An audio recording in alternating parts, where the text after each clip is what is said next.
Thanks for tuning in. This is the Life of a Miner, and let's check out week 124 of my mining payouts.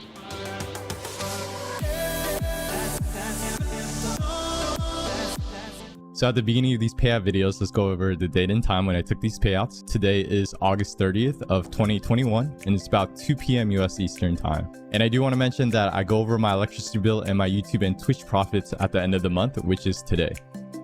And the price of Ethereum is at $3,290.14. The price of Monero is at $290.73.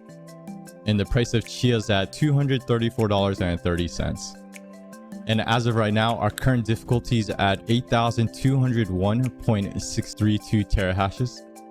And as of right now, we're averaging around 2.6 ETH per block. So like previous weeks, I've been mining Ethereum, and I do average around 2.5 gigahashes mining Ethereum.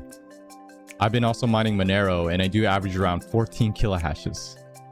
And I also been farming Chia, and I did add a little bit more plots, so now I do have 782 plots. So now pulling up my Excel and checking out what I mined, I did mine 0.42 Ethereum, equaling around $1,383.51, about 0.02 Monero, equaling around $5.81, and about 0.11 Chia, equaling around $25.76. So if I did sell everything as of today, I would have made $1,415.08.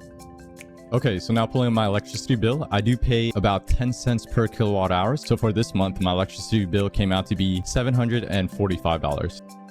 Okay, so now pulling back up my Excel, and if I did sell weekly for this month, I would have made $5,641.99. My first mining farm, my electricity bill came out to be that $745. My second mining farm is a set fee of $100, so my total electricity cost came out to be $845. So for this month, I made a net profit of $4,796.99. And if you did want to check out my YouTube and Twitch profits, I did make around $800 this month.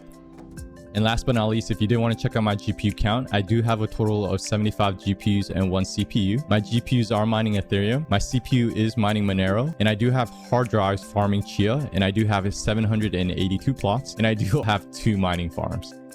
Okay, so for this week's fun clip, I did find 2 bullish news clips on Bitcoin. So let's check this out.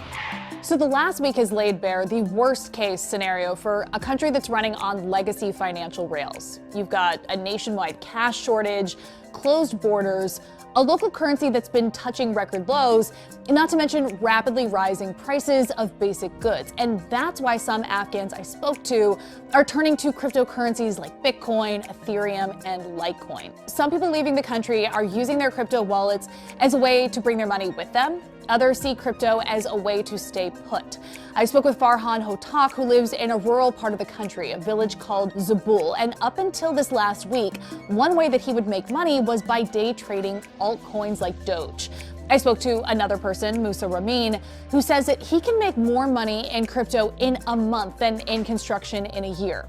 They also say it's a safer store of value than the local Afghani currency. One thing to keep in mind, though, unlike the rest of the crypto sphere, a lot of Afghans dealing in Bitcoin aren't talking about it. But the data shows that widespread adoption of crypto is definitely catching on. Chainalysis put out its annual Global Crypto Adoption Index in the last few days, and it gave Afghanistan a rank of 20 out of the 154 countries it evaluated in terms of overall crypto adoption. And when you isolate for its peer-to-peer exchange trade volume, Afghanistan jumps up to 7th place. Last year, Afghanistan's crypto presence was considered so minimal as to entirely exclude it from the 2020 ranking. Now, while the data is promising, major barriers to mass adoption remain. Beyond the fact that there's limited access to the internet and frequent power outages, a vast majority of the country is unbanked, meaning that they don't have access to the global economy from inside of Afghanistan. So the on and off ramps to the crypto world from Afghanistan are anything but straightforward.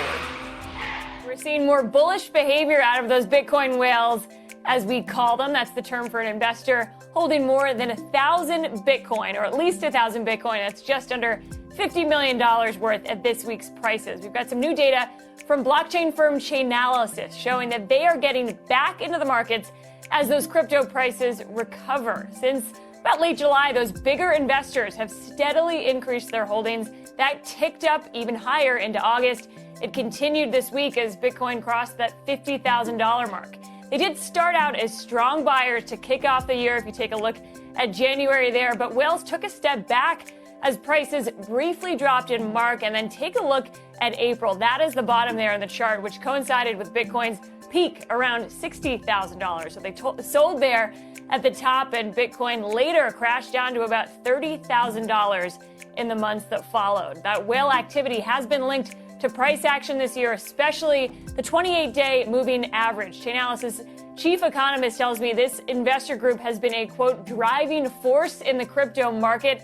Chainalysis found that as those bigger investors acquire more digital assets, prices typically rise over 28 days, and when they sell, vice versa, the prices tend to fall. Bitcoin did hit a 3-month high this week, continuing that steady climb since mid-July. It's trading near $48,000, just under $49,000 today.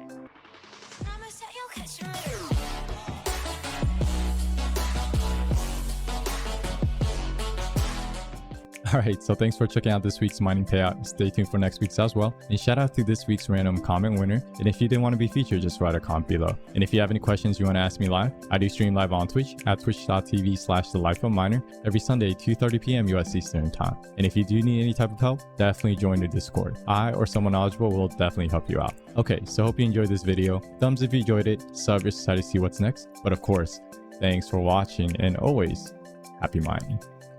Thanks for watching The Life of a Miner. This is Gohan from Dragon Ball Z. You don't want me to get angry and turn Super Saiyan, so make sure you subscribe to The Life of a Miner. I'm also the narrator. Next time on The Life of a Miner.